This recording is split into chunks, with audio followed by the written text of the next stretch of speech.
बिस्मिल्लाहिर्रहमानिर्रहीम बिस्मिल्लाहिर्रहमानिर्रहीम इय्याका नअबुदु व इय्याका नस्तईन। ऐ अल्लाह हम तेरी इबादत करते हैं और तुझी से मदद मांगते हैं। नाज़रीन इकराम अस्सलाम वालेकुम। पर क्या परेशानी है, क्या मसाइल हैं? सारी जब परेशानी सब कैसे मिली वञे मैं कारोबार कान नहीं कर सकती पेवा औरत मैं कोई मिली वञे कैसे मैं दवाई करे नहीं खड़िया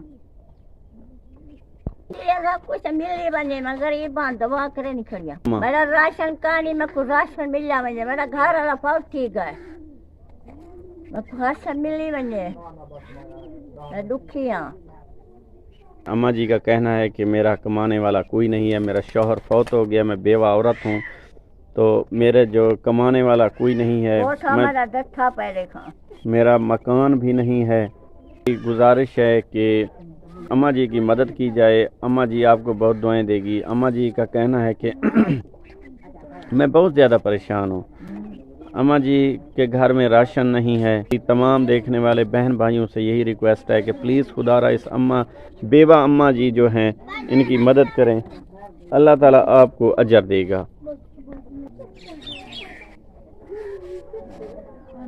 ला इलाहा इल्लल्लाह मुहम्मद रसूलुल्लाह।